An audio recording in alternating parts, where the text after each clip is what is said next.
हर किसी की ज़रूरत अलग होती है। कोई घर बनाना चाहता है, कोई बिजनेस बढ़ाना चाहता है, कोई बच्चा विदेश पढ़ने भेजना चाहता है और इन सब का एक ही रास्ता है, लोन। लेकिन सवाल यह है, लोन तो बहुत तरह के होते हैं, आखिर कौन सा लोन आपके लिए सही है? कौन से लोन में ब्याज सबसे कम होता है, कौन से लोन में सबसे ज़्यादा होता है? आज की इस वीडियो में हम खोलेंगे लोन की पूरी पोल। जी हाँ, सही जानकारी, सही चुनाव और समझदारी से पैसे लगाने का तरीका भी आपको बताएंगे।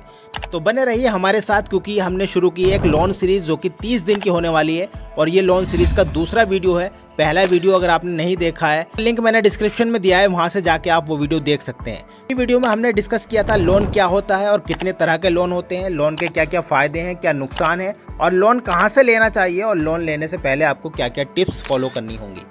तो इस लोन सीरीज में आपको हर दूसरे दिन लोन के सीक्रेट्स, टॉपिक्स एंड बेसिक्स के बारे में जानकारी मिलेगी, जिनको सीखकर आप एक लोन एक्सपर्ट बन सकते हैं। आने वाले समय में लोन लेकर नुकसान की बजाय आप उससे फ़ायदा उठा सकते हैं। तो आज की वीडियो में हम बात करेंगे लोन की कैटेगरीज और टाइप्स के बारे में, ताकि अगली बार जब भी आप लोन लें तो कॉन्फिडेंट रहे कि कौन सा लोन आप ले रहे हैं और कौन सा लोन आपके लिए सही रहेगा। तो चलिए शुरू करते हैं।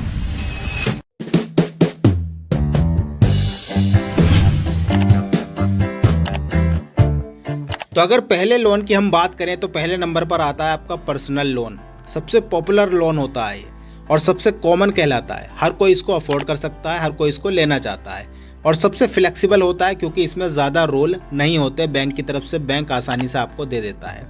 इस लोन में आपको किसी भी चीज़ को गिरवी नहीं रखना है। अगर आप ज़्यादातर लोन लेते हैं तो आपको कोई ना कोई चीज़ गिरवी रखनी होती है, लेकिन इस लोन में आपको किसी भी चीज़ को गिरवी रखने की ज़रूरत नहीं होती।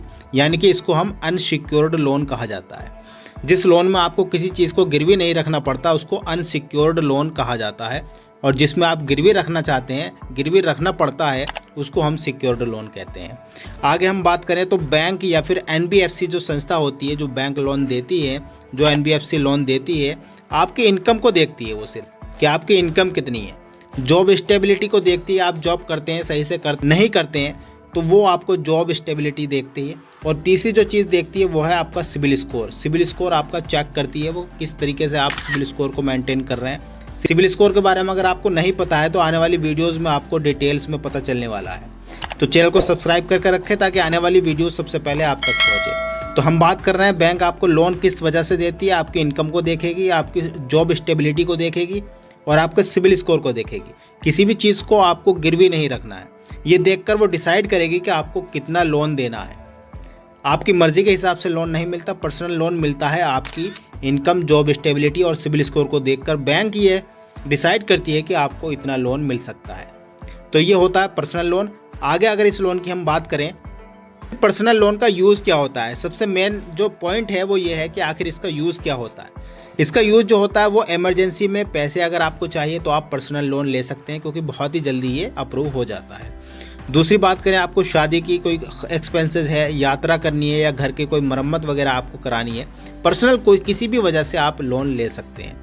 या आपको मेडिकल कोई एक्सपेंसेस है आ गया है, या फिर कोई भी पर्सनल आपकी ज़रूरत है, आप उसके लिए पर्सनल लोन ले सकते हैं। अगर हम इंटरेस्ट की बात करें पर्सनल लोन की तो वो 10 से 24% होता है और ये काफ़ी हाई होता है। एक पर्सनल लोन ही ऐसा है जिसमें सबसे ज़्यादा इंटरेस्ट रेट होता है, जो कि 10 से 24% होता है। और टेन्योर की अगर हम बात करें, टेन्योर कहलाता है आपका कितनी टाइम के लिए आपको लोन दिया जाता है, उसको हम टेन्योर कहते हैं। 1 से 5 साल के लिए आपको पर्सनल लोन मिल सकता है। वो चाहे आप 2 साल के लिए, 3 साल के लिए, 4 साल के लिए, मैक्सिमम जो है आपको 5 साल के लिए लोन मिलता है और कम से कम 1 साल के लिए पर्सनल लोन आपको दिया जाता है। ये टेन्योर कहलाता है। अगर मैं टिप्स की बात करूं आपके लिए, मैंने एक टिप्स भी नीचे नोट की है। पर्सनल लोन में इंटरेस्ट रेट सबसे ज़्यादा होता है, तो सिर्फ आप ज़रूरत के समय ही इसको इस्तेमाल करें। ज़रूरत के समय ही आप पर्सनल लोन को लें। ऐसा नहीं कि आप कंफर्ट के लिए लोन ले रहे हैं। तो अगर आपको ज़रूरत है तो आप तभी पर्सनल लोन का इस्तेमाल करें, क्योंकि काफ़ी हाई इंटरेस्ट रेट होता है। 10 से 24% के आसपास आपको इंटरेस्ट रेट देना होता है। चलिए अब आगे बढ़ते हैं।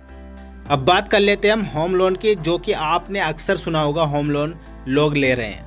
अगर आप अपना घर बनाना चाहते हैं, घर खरीदना चाहते हैं, तो आपको लोन लेना पड़ेगा। कौन सा लोन लेना पड़ेगा? Home loan. होम लोन ज़रूरी है अगर आप घर खरीदना चाहते हैं, बनाना चाहते हैं, और ये सिक्योर्ड लोन कहलाता है। अभी हमने पीछे बात की अनसिक्योर्ड लोन, जहां आपको किसी भी चीज़ को गिरवी नहीं रखना है। लेकिन यहाँ पर ये सिक्योर्ड लोन है, आपको यहाँ पर गिरवी रखना होता है, क्योंकि घर और प्रॉपर्टी खुद कोलेटरल होती है। कोलेटरल बोलते हैं ऐसी संपत्ति जिसको गिरवी रखा जा सकता है। तो अगर आप घर बनाना चाहते हैं, कोई घर खरीदना चाहते हैं, तो आपको कोई कागज़ वगैरह या कुछ किसी भी चीज़ को आपको गिरवी रखना होगा, तभी आपको होम लोन मिल सकता है। तो होम लोन की अगर हम बात करें किस वजह से ये यूज़ होता है, अगर आपको नया घर खरीदना है तो वहाँ पर आप होम लोन ले सकते हैं। पुराने घर की मरम्मत करानी है या फिर तुड़वाकर आपको नया बनाना है, रिकंस्ट्रक्शन कराना है, तो आप होम लोन का इस्तेमाल कर सकते हैं।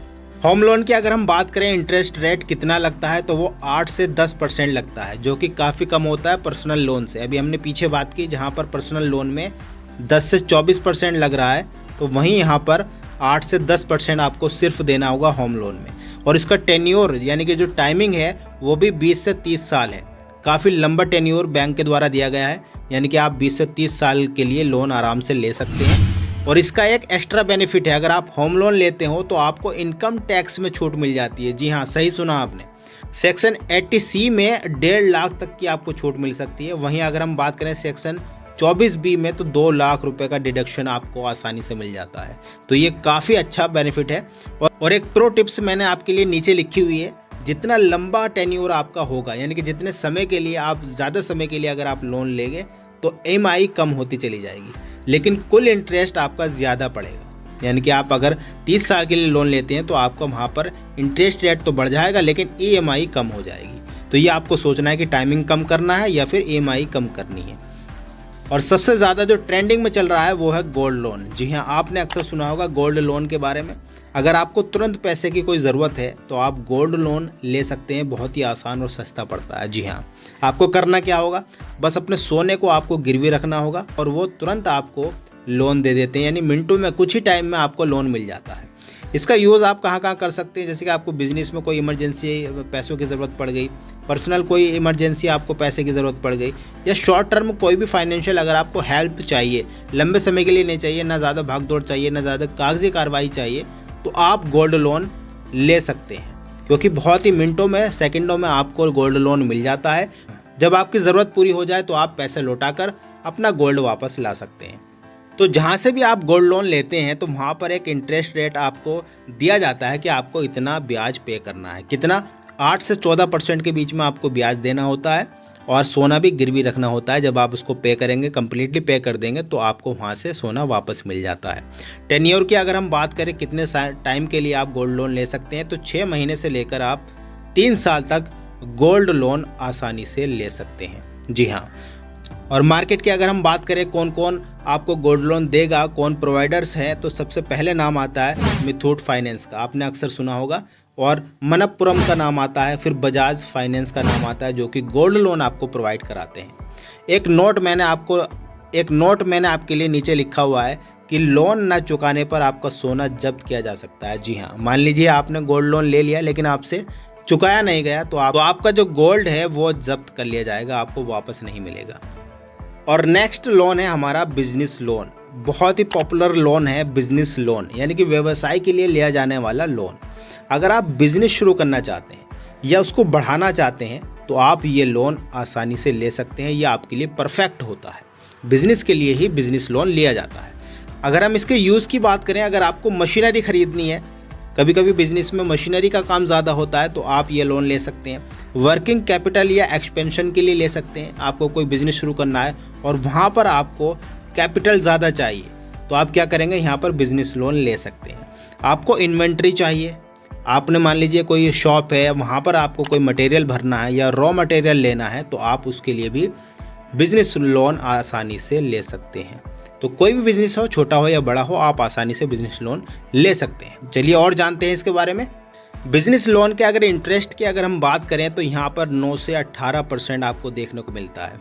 अगर आप बिजनेस लोन लेते हैं तो कम से कम 9 और ज़्यादा से ज़्यादा 18% के बीच में आपका वेरी करता रहता है। और टेन्योर की अगर हम बात करें, बैंक कितना टाइम आपको दे सकता है, तो कम से कम 1 साल और ज़्यादा से ज़्यादा आपको 7 साल के लिए बिजनेस लोन दे सकता है, जो कि काफ़ी अच्छा है। और कुछ स्कीम्स के बारे में भी मैं आपको बताना चाहता हूं, जैसे कि मुद्रा लोन चलती रहती है, 10 लाख तक का आप बिजनेस लोन ले सकते हैं। MSME लोन चलता रहता है, और स्टैंड अप इंडिया के नाम से भी एक लोन चलता रहता है। तो आप ये लोन आसानी से ले सकते हैं, लेकिन शर्त ये है, मैंने आपके लिए नीचे प्रो टिप्स लिखी है कि अच्छी सिविल अगर आपकी है, तो आप बिजनेस प्लान होने पर अप्रूवल अच्छे से ले सकते हैं। यानी कि अगर आपका सिबिल स्कोर अच्छा है तो बिजनेस प्लान आपका बढ़िया है तो आप आसानी से उसको अप्रूवल करा सकते हैं और अपना व्यापार बढ़ा सकते हैं। तो चलिए अब बात कर लेते हैं जो हमारा लास्ट पॉपुलर लोन है, उसको बोलते हैं हम ऑटो लोन। सबसे ज़्यादा ये लोन लिया जा रहा है आजकल व्हीकल पर।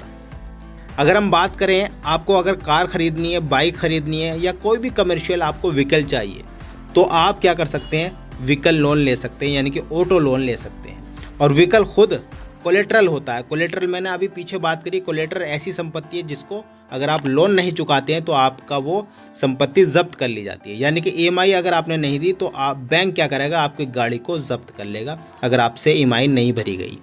इसका इंटरेस्ट रेट की अगर हम बात करें तो 8 से 12% होता है। और वहीं अगर हम टेन्योर की बात करें तो आपको 1 साल से 7 साल के बीच में लोन चुकाना होता है, यानी कि 1 से 7 साल का टाइम आपको मिलता है। और यूज़ की अगर हम बात करें तो पर्सनल आप बिजनेस पर्पज़ के लिए किसी भी तरह से अगर आप व्हीकल लेना चाहते हैं तो ऑटो लोन ले सकते हैं। एक टिप्स मैंने आपके लिए नीचे लिखी हुई है, डाउन पेमेंट जितना आप ज़्यादा करते हैं, जब आप लोन लेंगे डाउन पेमेंट आप जितना ज़्यादा करते हैं तो ब्याज उतना कम लगता है। जी हाँ, अगर आप डाउन पेमेंट कम करेंगे तो ब्याज आपका बढ़ जाएगा। तो कुछ इन बातों का आपको ध्यान रखना है। ये बहुत ही पॉपुलर लोन थे जिनके बारे में आई होप आप अच्छे से समझ गए होंगे। तो दोस्तों, अब जब भी कोई बोले कि मुझे लोन लेना है तो आप कॉन्फिडेंटली कह सकते हैं कौन सा लोन चाहिए, क्योंकि आपको लोन की जानकारी हो चुकी है। लोन लेना आसान है, लेकिन समझकर अगर आप लेते हैं तो समझदारी कहलाती है। अगर ये वीडियो आपको हेल्पफुल लगी है तो वीडियो को लाइक करें, शेयर करें और सब्सक्राइब करके रखें, क्योंकि इस सीरीज में जितनी भी आने वाली वीडियोज़ है वो आपको लोन एक्सपर्ट बना सकती है।